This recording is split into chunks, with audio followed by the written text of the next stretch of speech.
Subscribe करिए hifi study channel को, bell icon को प्रेस कीजिए लेटेस्ट वीडियो अपडेट सबसे पहले पाने के लिए। Hello friends, welcome back hifi study changing the way of education. दोस्तों, आज की क्लास में हम लोग सीखने वाले हैं अपने मॉडल पेपर नंबर 6 को। इससे पहले 5 मॉडल पेपर करा दिए गए हैं और साथ में आपकी पूरी मैथ पढ़ा दी गई है एक बार, ठीक है ना भाई। तो अब हम लोग कुछ टाइम तक मॉडल पेपर ही डिस्कस करेंगे, उसके बाद हम लोग फिर मैथ को एक बार पुनः रिवीजन करेंगे बिल्कुल बेसिक से, ठीक है ना भाई। तो अभी तक जिन्होंने क्लासों को नहीं अटेंड किया है तो आप लोग रेगुलर क्लास को अटेंड कीजिए, क्योंकि आपका कंसेप्ट 100% क्लियर होना चाहिए। तो शुरुआत करते हैं पहले प्रश्न से। पहला प्रश्न आपका लिखा हुआ है कि y माइनस के 2x बराबर के 1, 2y माइनस के 3x बराबर के 5 को आपको प्रतिस्थापन विधि से हल करना है। इस क्वेश्चन को आपको प्रतिस्थापन विधि से हल करना है। तो आपको पता है हम प्रतिस्थापन विधि से हल करने में क्या करते हैं भाई। प्रतिस्थापन विधि हमारी वह विधि होती है जिस विधि में हम एक चर का मान निकालते हैं। चाहे आप समीकरण 2 से चलो, चाहे आप समीकरण 1 से चलो, आपको एक चर का मान निकालना पड़ेगा, उसका मान आपको दूसरे समीकरण में रखना पड़ता है। तो अगर मैं इस प्रश्न को सॉल्व करता हूँ तो देखो भाई, ये हमारा दिया गया है y माइनस के 2x बराबर के 1, इसको हम समीकरण नंबर 1 मान लेते हैं। दूसरा हमें दिया गया है 2y माइनस के 3x बराबर के 5, ये समीकरण नंबर 2 है हमारा। अब आपको एक चीज़ याद रखनी है, अगर आप समीकरण 1 से मान निकाल रहे हो तो जो निकल कर आएगा उसका मान 2 में रखोगे। अगर आप 2 से चल रहे हो तो जो निकल कर आएगा उसको आप 1 से चलोगे, 1 में रखोगे। आपको ध्यान यह बात रखनी है कि आप जिस भी समीकरण से चलें जिससे मान आप आसानी से निकाल पाएँ। अब आप यहाँ देखो 1 और 2 की तुलना करो। हमें लग रहा सभी को पता होगा कि 1 से हम मान आसानी से निकाल सकते हैं, केवल एक पद ही हमको ट्रांसफ़र करना पड़ेगा। तो हम यहाँ पर सीधे लिख सकते हैं समीकरण 1 से। हमने लिख दिया समीकरण 1 से, तो ये y बराबर क्या आ जाएगा, 1 इधर था और ये माइनस का 2x उधर जाएगा तो प्लस में 2x हो जाएगा। इसको हमने नाम दे दिया समीकरण नंबर 3। अब हम 1 से चले हैं इसीलिए इसका मान कहाँ रखेंगे, 2 में रखेंगे। अगर 2 से चलते तब 1 में रखते। तो अब जहाँ y है वहाँ 1 प्लस के 2x रख दीजिए, यानी 2 ब्रैकेट के अंदर y बराबर कितना रखोगे, 1 प्लस में 2x माइनस का आपका हो जाएगा 3x बराबर के 5। यहाँ से आप मान निकालिए, ये हो जाएगा 2 प्लस में 2 दूनी 4x माइनस के 3x बराबर के आपका 5। ये प्लस में उधर चला जाएगा माइनस में और इधर बचेगा आपका x बराबर 2 उधर चला गया तो माइनस हो गया, यानी x बराबर कितना आ गया, 3 आ गया। अब अगर आपको x की वैल्यू पता है तो x का मान आप किसी समीकरण में रख के y का मान प्राप्त कर सकते हो, लेकिन आप इसका मान इसमें रखिए समीकरण नंबर 3 में, क्योंकि यहाँ से रखोगे तो सीधे आपको पता चल जाएगा।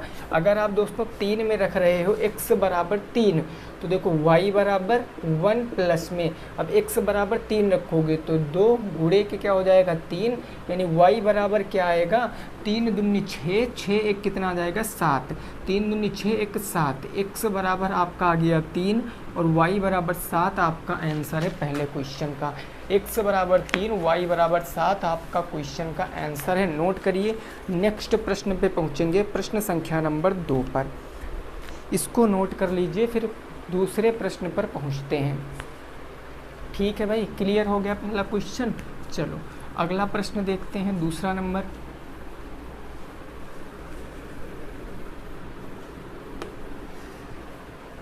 देखिए भाई, दूसरा प्रश्न क्या कह रहा है, क्वेश्चन नंबर 2। ये दोस्तों आपसे कह रहा है कि 10 वर्ष पूर्व पिता की आयु 10 वर्ष पूर्व पिता की आयु पुत्र की 10 वर्ष पूर्व पिता की आयु पुत्र की कितनी थी दोस्तों, तो पुत्र की 5 गुनी थी, पुत्र की 5 गुनी थी। फिर कहा गया 20 वर्ष बाद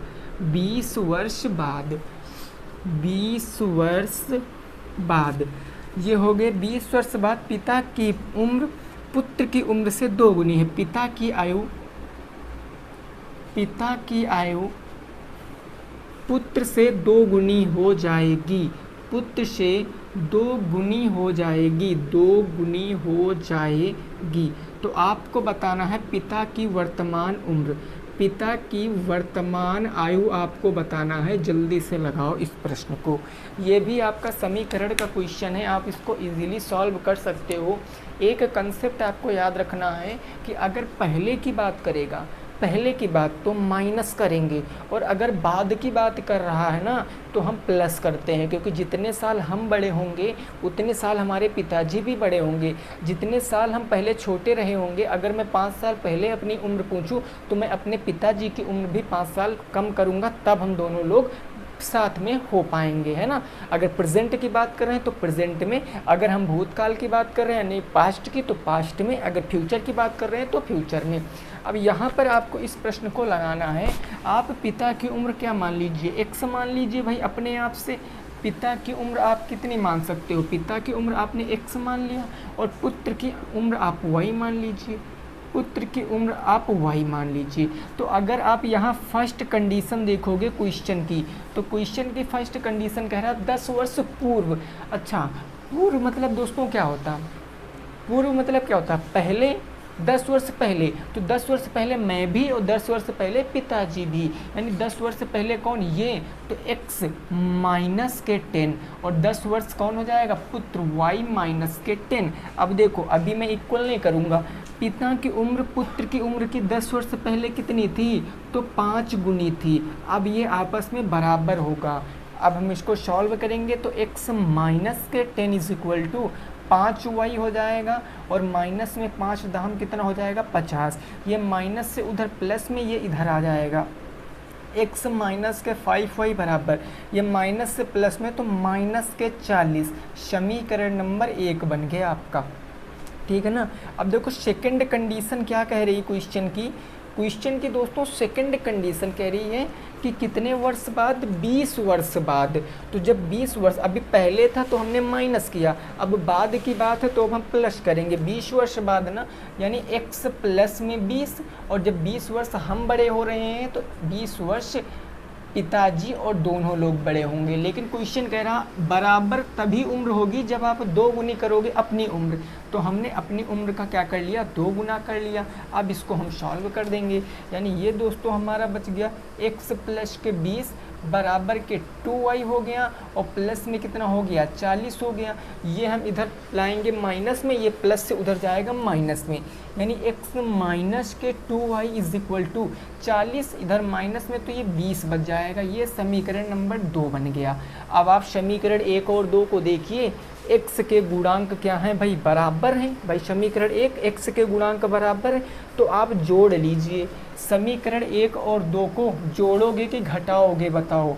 1 और 2 को जोड़ोगे कि घटाओगे, भाई जोड़ने पर तो चिन्ह नहीं बदलते हैं, लेकिन घटाने पर चिन्ह बदलेंगे, क्योंकि हम विलोपन विधि लगा रहे हैं। तो अगर हम जोड़ेंगे तो x 2x हो जाएगा, फिर विलोप नहीं होगा।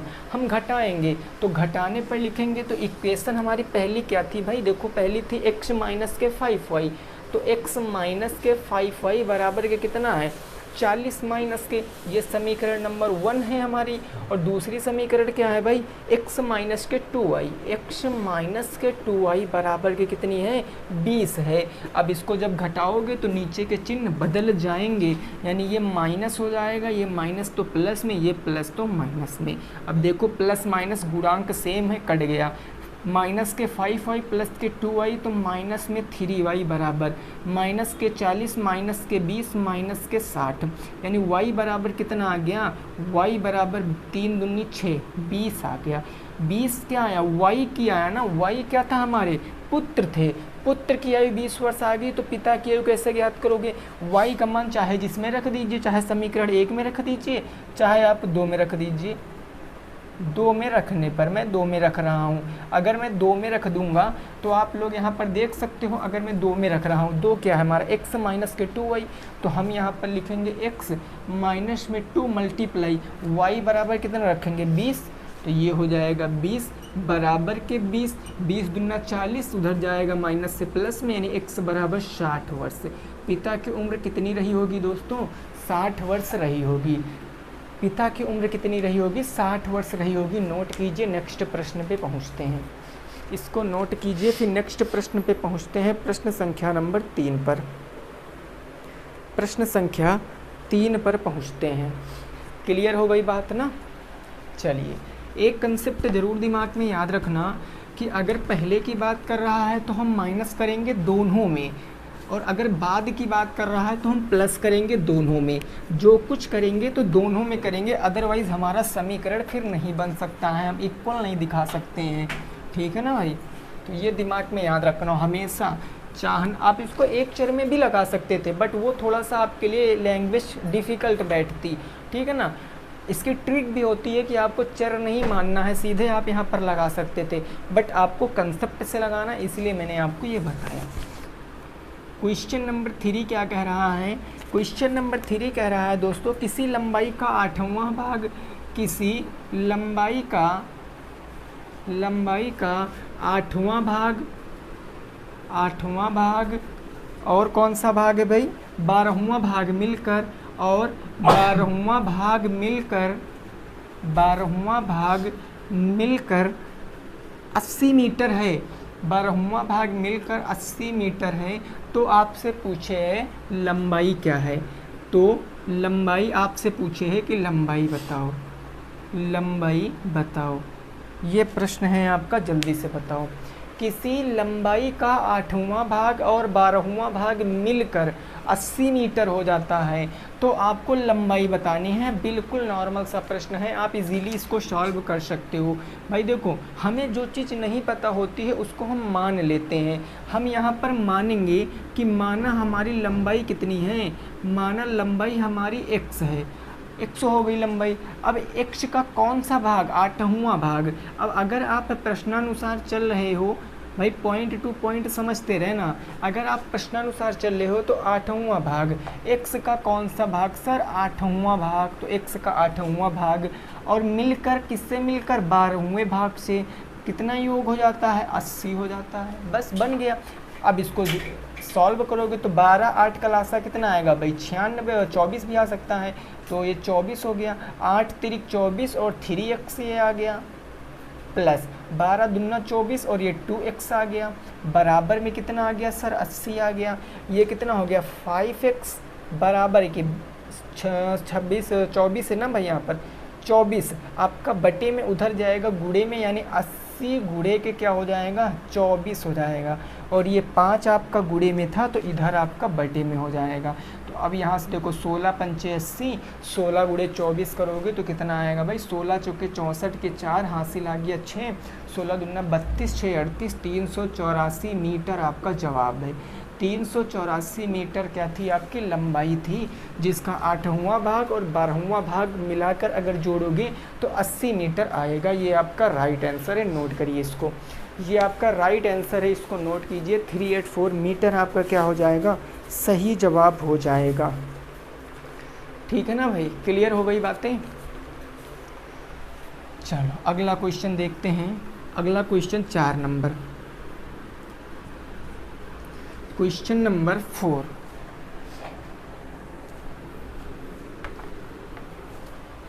देखिए, क्वेश्चन नंबर 4 में आपके सामने एक जो है वो चित्र बना हुआ है।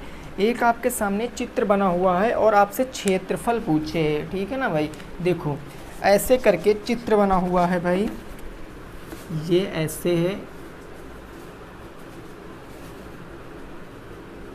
ये ऐसे करके आपका चित्र बना हुआ है। ठीक है ना? और यहाँ पर आपका दिया गया है ABCD, ABC और D। ये आपकी दी गई है 20, ये आपकी दिया गया है 25, और आपसे पूछे हैं कि समलंब का क्षेत्रफल बताओ। प्रश्न है आपसे, क्वेश्चन है आपसे कि समलंब का क्षेत्रफल बताओ। दिए गए चित्र में समलंब का क्षेत्रफल बताओ। दिए गए चित्र में समलंब का क्षेत्रफल बताओ। समलंब का क्षेत्रफल आपको बताना है। क्षेत्रफल बताओ, लगाओ इस प्रश्न को, इस प्रश्न को लगाओ और बताओ आंसर क्या आएगा। इस चित्र में आपको समलंब का क्षेत्रफल बताना है भाई। ठीक है ना? देखो आपको पता है कि समलंब का क्षेत्रफल एक्चुअल में होता क्या है भाई। समलंब का क्षेत्रफल हमें पता है कि सर क्या होता है, 1/2 ब्रैकेट में b1 प्लस b2 और गुणे के क्या होता है, हाइट होता है। b1 b2 आपके समांतर भुजाएं होती हैं, b1 b2 आपकी दोनों समांतर भुजाएं होती हैं। अब आपको हाइट नहीं पता है, तो हाइट पता करने के लिए आप पॉइंट B से यहाँ पर एक लंब डालोगे, पॉइंट B से यहाँ पर एक लंब डालोगे। सॉरी, ये आपका भाई 13 भी दिया गया है ना, ये आपका 13 दिया गया है, वो 13 दिया गया है, ठीक है ना। ABCD, तो यहाँ से आपने लंब डाला तो ये जो 20 यानी ये तो आपका स्क्वायर बन गया ना। ये AB अगर इसका आप नाम E रख लेते हो तो ABED आपका स्क्वायर बन गया। ये 25 था टोटल, तो कहने का मतलब ये 20 हो गया भाई और ये 5 हो गया, तभी ना, क्योंकि लंब डालेंगे तो क्या होगा, ये ऊपर वाले के जस्ट बराबर होगा, AB के बराबर DE होगा। तो अगर ये 20 है, ये 20 बचा 5, तो 5 आपका ये हो गया। अब आप यहाँ पर देखो एक राइट एंगल ट्रायंगल बन रहा, ये कोण हमारा कितने डिग्री है, 90 अंश है ना। अगर ये 90 अंश है तो ये भुजा क्या हो जाएगी, कर्ण हो जाएगी, और ये भुजा आपकी क्या हो जाएगी, लंब हो जाएगी। ये भुजा आपकी आधार मान ले, अगर एंगल इसको मानोगे तो ये लंब, अगर एंगल इसको मानोगे तो ये आधार हो जाएगा भाई। और ये आपके लंब हाइट कितनी आ जाएगी, बोलो ये हाइट कितनी आ जाएगी। तो आप यहाँ से कर्ण स्क्वायर बराबर लंब स्क्वायर प्लस आधार स्क्वायर करोगे तो 13 का स्क्वायर माइनस 5 का स्क्वायर 144 यानी 12। ये 5 12 13 आपका ट्रिपलेट भी होता है, 5 12 13 ट्रिपलेट भी होता है। तो आप यहाँ से लिखोगे 1/2 b1 b2 कितना रखोगे भाई, ये आपकी 20 है समांतर भुजा, और ये कितनी है आपकी समांतर भुजा 25 है। तो ये 20 प्लस में क्या आ जाएगा 25, और गुणे हाइट कितनी आ जाएगी 12। ये 20 से काटा 6 बार में, 2 छंग 12 45, और गुणे कितना हो गया 6, तो 6 पंचे 30, 6 चौके 24, 6 पंचे 30, 6 चौक 24, 3 27, 270 आपका राइट जवाब आया। 270 आपका आंसर है, नोट कर सकते हो, 270 आपका राइट आंसर है। नोट करिए इसको, नेक्स्ट प्रश्न पे पहुंचते हैं। इसको नोट कीजिए, फिर नेक्स्ट प्रश्न पे पहुंचते हैं। प्रश्न संख्या नंबर कौन सा होगा भाई, वो होगा हमारा 5। प्रश्न संख्या नंबर 5, ठीक है ना, समझ चुके हो।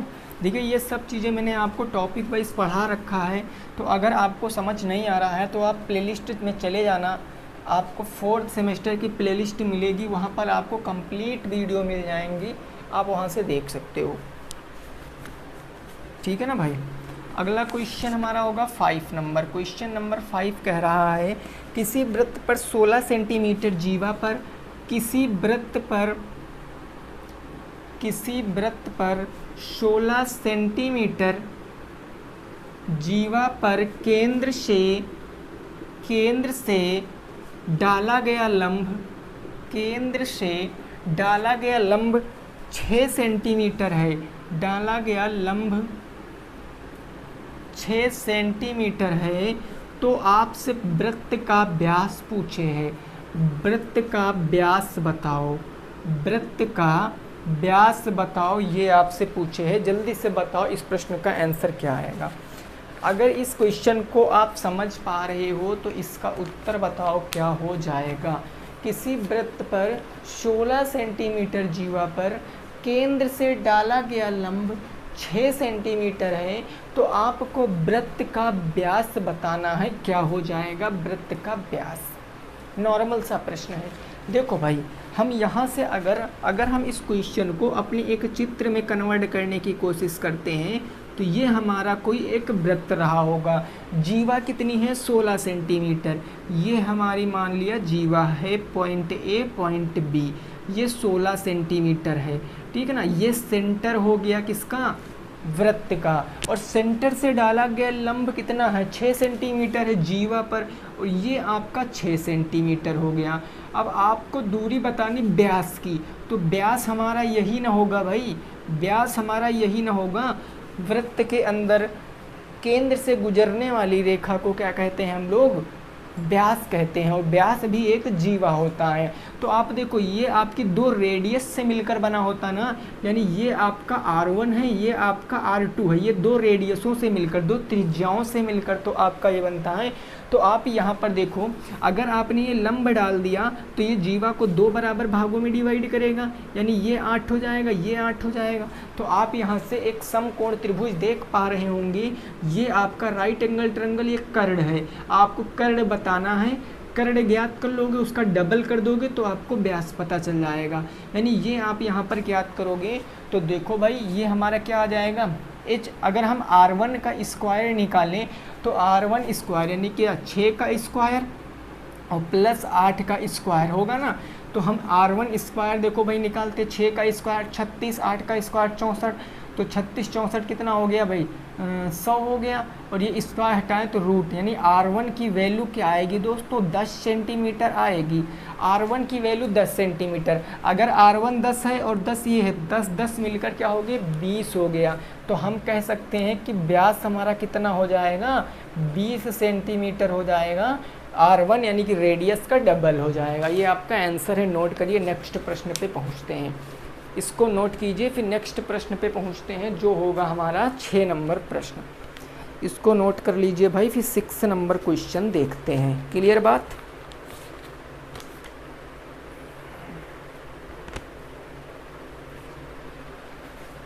ओके चलिए, अगला प्रश्न होगा कौन सा भाई हमारा 6 नंबर प्रश्न होगा। 6 नंबर प्रश्न देखिए और बताइए इसका उत्तर क्या आएगा। क्वेश्चन नंबर 6, यह दोस्तों है आपका कि sine theta plus cos theta बराबर 7/13, साइन थीटा प्लस में कॉस थीटा बराबर 7/13 दिए हैं। तो आपसे पूछे हैं साइन थीटा माइनस में कॉस थीटा की वैल्यू क्या होगी। और हमने आपको बता रखा है, प्रूव भी कर रखा है कि सीधे आप कौन सा फार्मूला लगाओगे। तो आप यहाँ से बता सकते हो कितना आंसर आएगा। भाई देखो, कुछ नहीं है तो 1 मान सकते, कुछ नहीं तो 1 मान सकते हैं, है ना। तो हम फार्मूला कौन सा लगता है हमारा, रूट के अंदर क्या लगता है a square plus B square minus C square. A होता है ये, बी होता है ये, सी होता है ये। तो अब आप इसको सॉल्व करोगे, ए क्या है 1 का स्क्वायर प्लस में 1 का स्क्वायर माइनस में 7/13 का स्क्वायर। अब देखो भाई, रूट के अंदर जाओगे तो 1 का स्क्वायर 1 1 मिलकर तो ये 2 हो गया, माइनस का 49 बटे में कितना हो गया 169। 169 दुना माइनस कर दीजिए, 2 गुना करके माइनस के 49 कर दीजिए। तो 2 9 18 के 8 कैरी 1 6 दूनी 12 1 13 हो गया भाई, 9 दूनी 18 6 दूनी 12 1 13 2 1 कम तो 1 3, 338 माइनस के 49 और बटे में क्या हो जाएगा 169 हो जाएगा। अगर इसको आप सॉल्व करोगे तो रूट के अंदर कितना बचेगा भाई 18 में से 9 जाएगा तो 9 बच जाएगा, 2 में से 4 जाएगा नहीं, 12 में से 4 जाएगा तो 8 और ये बच्चा 2, 289 बटे 169। अब 289 होता है 17 का, 169 13 का, 17/13 आपका आंसर है। नोट करिए इसको, 17/13 आपका आंसर है। ये फार्मूला कहाँ से बनकर आया है तो सारी प्रोसेस मैंने बता रखी है, आप प्रीवियस वाली वीडियो देखिए, जो पुरानी वीडियो हैं आप उनको देखना है, ठीक है ना भाई। नोट करिए, नेक्स्ट प्रश्न पे पहुँचते हैं। नोट कीजिए भाई, फिर नेक्स्ट प्रश्न पे पहुँचते हैं जो कि होगा हमारा 7 नंबर प्रश्न। क्लियर बात ना? चलो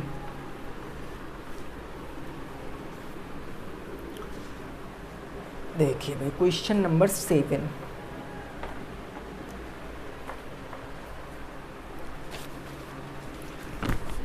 क्वेश्चन नंबर 7 दोस्तों कहा गया है कि यदि tan b बराबर आपको दिया गया है, tan b बराबर कितना दिया गया है √3। तो आपसे पूछे क्या है सर, पूछे sin b cos b का मान, sin b और cos b का मान, और cos b का मान आपसे पूछे है, इसका मान क्या होगा बताओ भाई।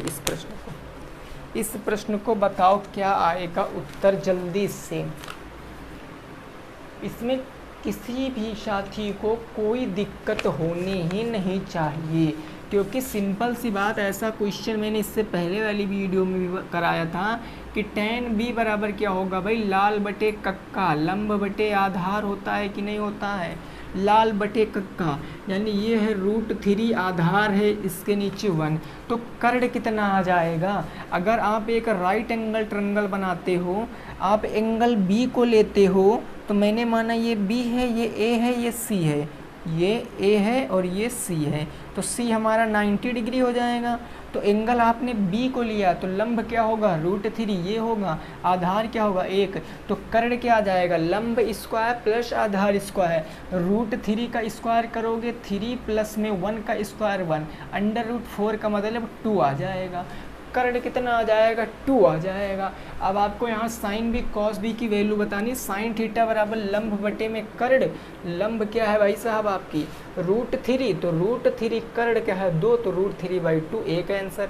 कॉस थीटा क्या होता है भाई लाल बटे कक्का, आधार बटे कर्ण, आधार है 1, कर्ण है कितना भाई कर्ण है 2, तो 1/2, √3/2 1/2 आपका उत्तर है, √3/2 1/2 आपका उत्तर है। बिल्कुल नॉर्मल सा प्रश्न था, बिल्कुल ही नॉर्मल सा प्रश्न था। चलिए अगला प्रश्न होगा हमारा कौन सा सर, वो होगा 8 नंबर, ठीक है ना भाई।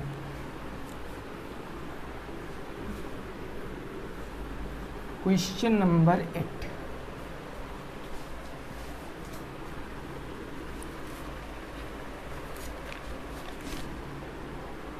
प्रश्न संख्या 8 क्या कह रही है कि 3 12 15 3 3 12 15 3 3 12 15 3 15 7 21 15 7 21 36 49 42 36 49 और 42, उसके बाद है 62 और 63 की माध्यिका बताओ। 62 और 63 की माध्यिका आपको बताना है, इस प्रश्न को लगाओ, माध्यिका बताओ, इस प्रश्न को लगाओ, क्या उत्तर आएगा, लगाओ भाई बताओ क्या उत्तर आएगा इस प्रश्न का, ठीक है ना भाई। देखिए जो आपका वो विनर क्लासेस का चैनल था, तो कई साथी पूछ रहे थे कि सर सर्च करने पर वो आता नहीं है। दोस्तों रीज़न ये है कि अभी उस चैनल पे ना तो इतने सब्सक्राइबर हैं और ना ही इतने व्यूज़ आते हैं, इसलिए वो चैनल अभी नहीं आता है सर्च बार में। तो उसका अब एक ही डिसीजन लिया गया है कि अब उस चैनल का नाम बदल कर रख दिया जाएगा, कुछ ऐसा नाम रखा जाएगा, यूनिक सा नेम रखा जाएगा जो सर्च करने पर एक बार भी आ जाए। और आप हमारे ऊपर विश्वास करिए, मैं आपको वहाँ पर टेट का ऐसा कंटेंट पढ़ाऊँगा, टेट की ऐसी मैथ पढ़ाऊँगा कि आपको कहीं यूट्यूब पर ऐसा नहीं मिलेगा। सीक्वेंस में पढ़ाऊँगा, जिस चैप्टर को उठा लूँगा उसको पूरा 0 से लेकर हीरो तक मैं आपको पढ़ाऊँगा। हर एक प्रश्न कराऊँगा, प्रीवियस ईयर प्रश्न, उससे रिलेटेड प्रश्न, और जैसे प्रश्न आ सकते हैं सब कुछ कराऊंगा। बस आपको वहाँ पर देखना है, समझना है। तो जैसा ही वहाँ पर नाम चेंज कर दिया जाएगा आपको बता दिया जाएगा। वैसे अब उस पर 24 तारीख तक क्लासें नहीं आएंगी, परसेंटेज उस पर ख़त्म हो चुका है। उससे पहले प्रीवियस ईयर के सारे क्वेश्चन करा दिए गए हैं, मैथ के हर एक चैप्टर के, ज्योमेट्री की 2 क्लासें अपलोड हो चुकी हैं, एक तो लाइन एंड एंगल और दूसरा आपका ट्रायंगल, पूरा विधिवत से पढ़ा दिया गया है। तो अब आपकी 24 के बाद ही क्लासें आएंगी, क्योंकि अब हम लोग चले जाएंगे घर भाई, ठीक है ना भाई। तो आप लोग ये चीज़ ज़रूर याद रखना, ये मत समझना कि नहीं पढ़ाया जाएगा। चलिए देखो, हम यहाँ पर अगर माध्यिका की बात कर लें तो सबसे पहले आंकड़ों को हम व्यवस्थित करेंगे, क्योंकि हमें व्यवस्थित तो आंकड़े लग नहीं रहे, तो हम आरोही क्रम में, बढ़ते क्रम में लिख लेते। सबसे छोटा नंबर 3 है, तो 3 2 बार हमारा हो गया 1 2, और तो कहीं 3 है नहीं है। 3 के बाद क्या है सर मेरा 7 है, तो 7 हो गया। 7 के बाद 12, उसके बाद 15 2 बार, 7 के बाद 12, फिर 15 है आपका 2 बार, ये हो गया 15, ये हो गया 15, ये हो गया 12। 15 के बाद आपका दोस्तों क्या है 21 है, 21 के बाद 36 है, 21 हो गया, 21 के बाद 36, 36 के बाद 42, फिर आपका 49 हो गया, और उसके बाद आपका 62 और 63 हो गया। अब आप एक बार काउंट कर लीजिए ताकि गलती ना हो। 1 2 3 4 5 6 7 8 9 10 11 12, 1 2 3 4 5 6 7 8 9 10 11 12।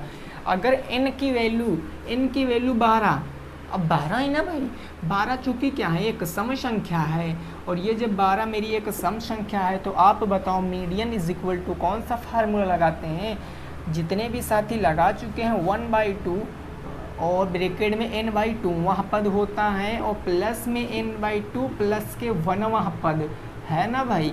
अब यहाँ पर देखो n की वैल्यू रखोगे आप 12 तो छठवां पद सीधा रख सकते हो आप, ये चीज़ आप सीधे दिमाग में भी रख सकते हो। यहाँ रखोगे 6 तो सीधा हम छठवां पद लिख सकते हैं भाई। n बराबर 12 रखोगे तो 2 से डिवाइड करोगे छठवां पद और 6 एक 7वां पद हो जाएगा। समझ रहे हो ना, ये सब चीज़ें तो आपकी समझ में आ ही रही होंगी। यहाँ देखो 1/2, अब छठवां पद क्या होगा 1 2 3 4 5 6 15 और 21 हो जाएगा। 15 और कितना हो जाएगा 21 हो जाएगा, छठवां सातवां, यानी 15 और 21। और 15 21 कितना होता है भाई 5 1 6 2 1 3, 36 गुणे 1/2 काटोगे तो 18 आपका आंसर आ जाएगा। 18 आपकी माध्यिका हो जाएगी, जिनका भी 18 आ रहा था राइट है, नोट कर लिए। नेक्स्ट प्रश्न पे पहुंचते हैं। 18 क्या हो जाएगा आपके प्रश्न का भाई जवाब हो जाएगा, ठीक है ना, नॉर्मल सा प्रश्न है। अगले प्रश्न पे पहुंचते हैं जो होगा मेरा 9 नंबर।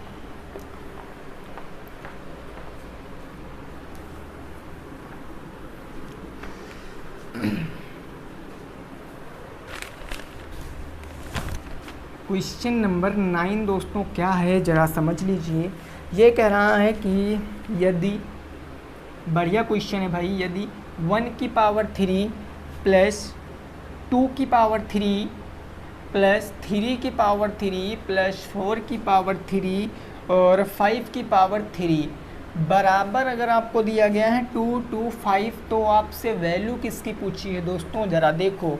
वैल्यू पूछी है 2 की पावर 3, 2 की पावर 3 और 4 की पावर कितना पूछे है भाई 3 और 6 की पावर, ये 4 है ना, 4 है, 6 की पावर 3 और प्लस में क्या पूछे 8 की पावर 3 और प्लस में 10 की पावर 3 का मान क्या होगा। जल्दी से लगाओ, मैं देख लूँ आपको उस तरफ साइड में दिख रहा है कि नहीं दिख रहा है ना भाई। हाँ चलिए ओके, बताओ इस प्रश्न को बताओ। ऐसा प्रश्न आपके टेट में भी पूछा जाता है, बिल्कुल कॉमन सेंस का प्रश्न है।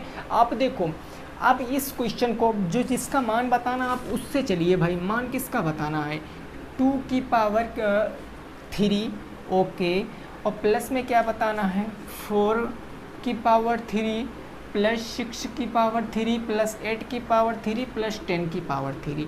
अब आप देखो कि आप कुछ ऐसी जुगाड़ लगाओ कि जो इसका मान दिया गया है भाई, सीधी बात सोचो, अगर मान दिया गया है तो इसका तो कोई ना कोई रोल होगा ना क्वेश्चन में, है ना भाई। तो अगर इसका मान दिया गया तो आप इसको इसके रूप में तोड़ो ना।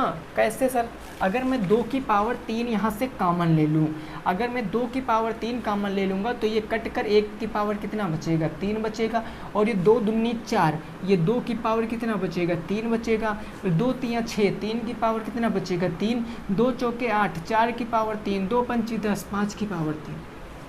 अब इसकी वैल्यू आपको क्वेश्चन में मेंशन किया गया 225 और 2 की पावर 3 का मतलब 2 दूनी 4 दूनी 8, 8 गुणे के 225, तो ये कितना आ जाएगा 8 दूनी 16 और 25 अट्ठे 200, 16 2 1800 आपका आंसर है भाई। 8 दूनी 1600 ये हो गया सीधा सीधा, 25 अट्ठे 200, 16 2 1800 आपका राइट आंसर है। नोट कीजिए, नेक्स्ट प्रश्न पे पहुँचते हैं, इसको नोट करिए, फिर नेक्स्ट प्रश्न पे पहुँचते हैं। नेक्स्ट होगा हमारा 10 नंबर प्रश्न।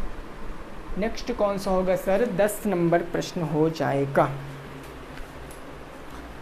ओके ना। चलो वेरी गुड, क्वेश्चन नंबर 10 देख लेते हैं।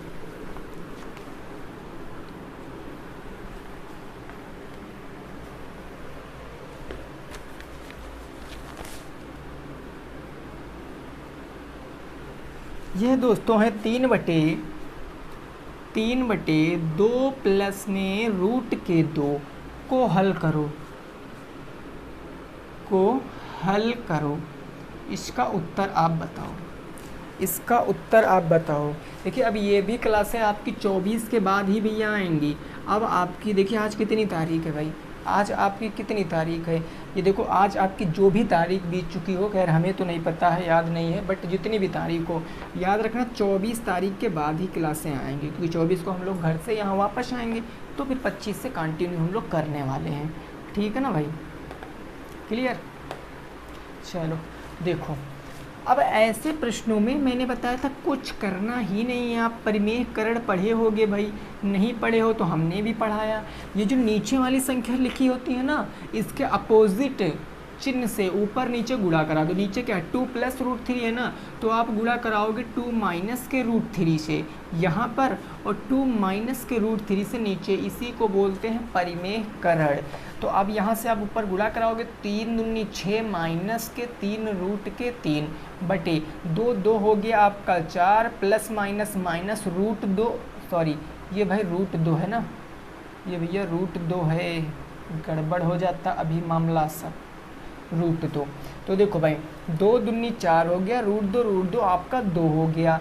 तो अब हो गया ना, अब हमें कुछ करना ही नहीं है। देखो ऊपर क्या बचा 6 - के कितना बच गया भाई, 6 - के 3√2 बच गया और बटे में नीचे 2 बच गया। अब आप देखो ऊपर अंश में देखो आपको 3 कॉमन मिल रहा है ना, 3 कॉमन मिल रहा है ना, तो बिल्कुल मिल रहा है, 3 मैंने कॉमन ले लिया। तो 3 दूनी 6 - के 3 से 3 कैंसिल, √2 और बड़े नीचे क्या बच गया भाई, वो बच गया 2। This is my answer. 3 bracket में 2 - के √2 बटे के 2 आपका जवाब है, नोट करिए। नेक्स्ट प्रश्न पे पहुंचते हैं, प्रश्न संख्या नंबर 11 पर। प्रश्न संख्या 11,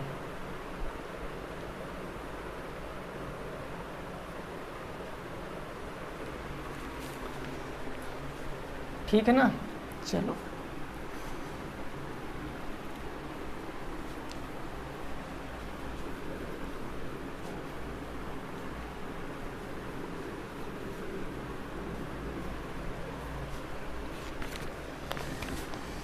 देखो भाई क्वेश्चन नंबर कौन होगा 11। यह दोस्तों कह रहा है कि √2n बराबर है 64। तो आपसे n का मान पूछे है, n का मान बताओ, n का मान बताओ, इस प्रश्न को लगाओ, n का मान बताओ। √2n बराबर 64, तो n का मान आपको बताना है, n का मान। भाई देखो आपको सीधी बात पता है कि अगर हम स्क्वायर रूट, अगर किसी संख्या के ऊपर ये स्क्वायर रूट का चिन्ह लगाएं तो हम इसको ऐसे भी लिख सकते हैं 1/2, क्योंकि यहाँ कुछ नहीं है, मैंने 1 है तो ये आता है नीचे, तो 1/ कितना हो जाता है 2 हो जाता है, ये 1/ कितना हो जाएगा 2 हो जाएगा। क्लियर बात। अब इसी को हम ऐसे बना देंगे भाई, देखो ये हमारा 2 एज इट इज़ रहेगा, n ऐसे हो गया ना। अब ये हटाएंगे तो इसके पावर कितनी चढ़ जाएगी 1/2 हो जाएगी और बराबर कितना आ जाएगा 64 आ जाएगा। अब देखो पावर के ऊपर पावर मतलब पावरों का मल्टीप्लाई, तो n/2 हो जाएगा। 2 की पावर n/2, 2 की power n/2 is equal to, मैं 2 की पावर 64 को मैं 2 की पावर क्या लिख सकता हूँ, 2 दूनी 4 दूनी 8 दूनी 16 दूना 32 दूना 64, 2 की पावर 6 लिख सकता हूँ भाई, तभी तो 2 दूनी 4 दूनी 8 दूनी 16 दूना 32 दूना 64, 2 की पावर 6। अब देखो बेस इक्वल हैं, बेस इक्वल तो छोड़ सकते हैं, यानी n/2 सीधे बराबर हो जाएगा 6 के, तो n बराबर 6 दूनी 12 आपका आंसर हो जाएगा, n बराबर 12 होगा आपका। ठीक है ना भाई, नोट करिए। नेक्स्ट प्रश्न पे पहुंचते हैं, नोट करिए भाई, नेक्स्ट प्रश्न पे पहुंचते हैं, सेकंड लास्ट क्वेश्चन पर, सेकंड लास्ट क्वेश्चन पर पहुंचते हैं। देखिए आपको पता है आपके पेपर में 18 क्वेश्चन आते हैं, तो मैं आपको 13 कराता हूँ, क्योंकि 5 बहुविकल्पी वो मैं छोड़ देता हूँ, क्योंकि बहुविकल्पी भी इन्हीं बेस पर आधारित आते हैं। उसमें तो सीधे फार्मूला ही पूछ लेता है कि a × a अगर है तो a की पावर कितनी हो जाएगी, तो पता है ना। तो क्वेश्चन नंबर 12 ये है 0.56 423 का वर्गमूल दशमलव के 4 अंकों तक ज्ञात करो। वर्गमूल दशमलव के 4 अंकों तक ज्ञात करो, दशमलव के 4 अंकों तक ज्ञात करो। लगाओ इस प्रश्न को। इस प्रश्न को लगाओ भाई। देखिए अब आपको पता है कि हम 4 अंकों तक कब ज्ञात कर सकते हैं, जब हमारे पास 4 जोड़े होंगे। भाई 4 जोड़े होंगे तभी ना हम 4 अंकों तक ज्ञात कर पाएंगे। तो यहाँ पर देखो 1 2 जोड़े तो 3 भी पूरे नहीं बन रहे, तो हम बना सकते हैं, क्योंकि हमें सीधे पता है कि अगर शत दशमलव लगा है तो हम कितने भी पॉइंट लगा लें कोई फ़र्क नहीं पड़ता है। यानी 0.5 6 4 2 3। अब हम कितने जीरो लगा लें भाई, एक जोड़ा तो ये बन गया, एक जोड़ा ये बन गया, जीरो लगाएंगे तो 3 जोड़ा, फिर डबल जीरो लगाएंगे तो 4 जोड़ा। अब हम आगे नहीं करेंगे और दशमलव की संख्याओं को हम भाग विधि से ज्ञात करते हैं। पहला है आपका दशमलव लगा लिया मैंने, 56 है तो कितनी बार 7 से जाएगा ना, 7 7 49, 8 से तो 64 ज़्यादा हो जाएगा, तो 7 7 ये मेरा हो गया, 7 7 कितना हो गया भाई 14 हो गया। 6 में से 9 जाएगा तो कितना बचेगा, 16 में से 9 जाएगा तो कितना बचेगा, 9 1 10 6 16 7 बचेगा, कुछ नहीं। अगला जोड़ा है आपका 42, कितनी बार चला जाएगा, कितनी बार भाई 14 पंचे 70, 5 बार हो सकता है कि चला जाए, देख लेते हैं।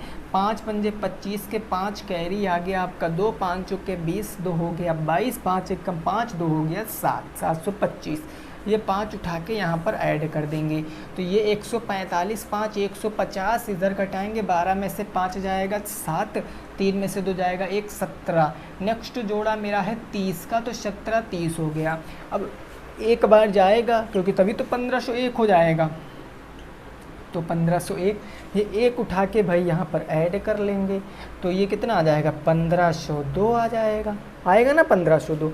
यहाँ घटाएंगे तो 0 से 1 10 से 1 जाएगा तो 9 बचेगा, 2 तो 2 से 0 हो जाएगा, 2 7 से 5 जाएगा, 7 से 5 तो 2 229। अगला है डबल जीरो, अब कितनी बार जा सकता है 1502 है, 1502 है कितनी बार जा सकता है भाई 7, 15 शते भाई कितना है 22,900 और 15 यहाँ पर भाई देखो हम एक बार ही जाएंगे, 2 बार 30,000 हो जाएगा, तो एक बार ही जाएंगे तो एक कम हो जाएगा, एक दुनी हो जाएगा 2, 1 जीरो 0, 1 पंचे 5, 1 कम 1, ये एक उठा के ऐड कर देंगे। अब नीचे आप कुछ काट सॉल्व वॉल्व मत करिए क्योंकि दशमलव के 4 अंक तक तो ज्ञात कर ही चुके हो। 0.7511 आपका उत्तर है, नोट कर लीजिए। नेक्स्ट प्रश्न पे पहुँचते हैं। 0.7511 आपका उत्तर है भाई, कितना उत्तर है 0.7511। फिर लास्ट प्रश्न देखते हैं, आज की मॉडल पेपर का लास्ट प्रश्न यानी कि 13 नंबर। ठीक है भाई, चलो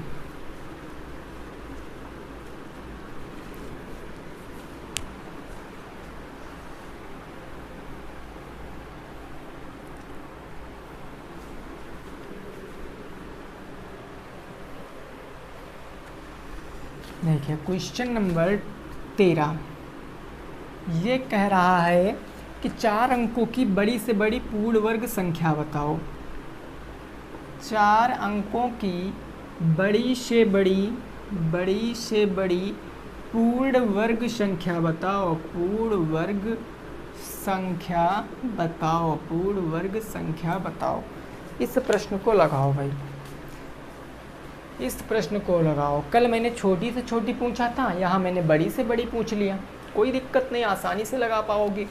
4 अंकों की बड़ी से बड़ी संख्या पहले बताओ होती क्या है, 9,999 हो जाएगी 4 अंकों की बड़ी से बड़ी संख्या। अब आप इसका वर्गमूल निकालिए, वो भी भाग विधि से, एक जोड़ा ये एक जोड़ा ये निकालेंगे तो कितनी बार जाएगा, 8 8 64, 9 9 81, 9 9 कितना हो गया 81 हो गया। ये 9 उठा के यहाँ ऐड कर देंगे, 9 9 हो गया 18, 9 में से 1 जाएगा 8, 9 में से 1 जाएगा 18 बच गया। ये कितना हो गया 99। कितनी बार जाएगा भाई, देखो भाई कितनी बार जाएगा, 9 बार जा सकता है ना, देख लेते हैं भाई। 9 9 81, 9 8 72, 8 80 के जीरो हासिल कितना आ गया भाई, 80 के जीरो हासिल आ गया 8, 9 1 कम 9, 8 17, 17 0 1 हो गया है ना भाई, 17 0 1 हो गया ना। ठीक है, 9 उठा के यहाँ पर ऐड कर लेंगे तो ये 9 में से 1 जाएगा 8, ये कितना बच गया 9 बच गया, 9 में से 1 जाएगा 8, 9 से 0 गया तो 9, 8 में 7 गए 198। कितना बच गया भाई? 198 बच गया। अब ये 9 9 हो गया, 8 18, 8 हो गया 9, 198। अब ये दोस्तों आपका बचा क्या? शेष बचा ना, शेष फल बचा ये आपका। आपको बड़ी से बड़ी पूर्ण वर्ग संख्या, अगर ये संख्या ना होती तो हमारा पूर्ण वर्ग होता, या फिर इतनी संख्या और होती तब पूर्ण वर्ग होता। और हम अगर घटा देंगे इसमें से तो ये 4 अंक की नहीं 3 अंक की बच जाएगी। इसीलिए इसको हम क्या करेंगे इसमें बताओ? जोड़ेंगे ना, तभी तो 4 अंकों की सबसे बड़ी संख्या की घटाएंगे भाई। देखो आप बताओ, हम जोड़ेंगे नहीं भाई, यहाँ पर गलत बोल दिए हम। क्या करेंगे? घटाएंगे, क्योंकि जोड़ देंगे भैया तो 5 अंक में पहुँच जाएगी, और घटाएंगे तभी ना 4 अंकों में रहेगी। तो अगर मैं 9999 से 198 घटा लेता हूँ तो कितना बच जाएगा? 1 0 और 8 और ये 9, 9801 आपका हो जाएगा, 9801 हो जाएगा। चलिए आज के हमारे क्वेश्चन 13 ख़त्म हो चुके हैं। वीडियो दोस्तों पसंद आई है तो लाइक करना, कोई भी डाउट है तो आप लोग पूछना, शेयर करना, कमेंट करना, और त्यौहार को अच्छे से मना लेना, रिवीजन भी कर लेना टाइम मिलने पर, ठीक है ना भाई। तो सभी साथी रखेंगे अपना ख्याल, और सभी साथियों को रक्षाबंधन की ढेर सारी शुभकामनाएं, ठीक है ना भाई। तो मिलेंगे हम लोग अब 24 के बाद, तब तक के लिए सभी साथियों को जय हिंद, जय भारत और वंदे मातरम।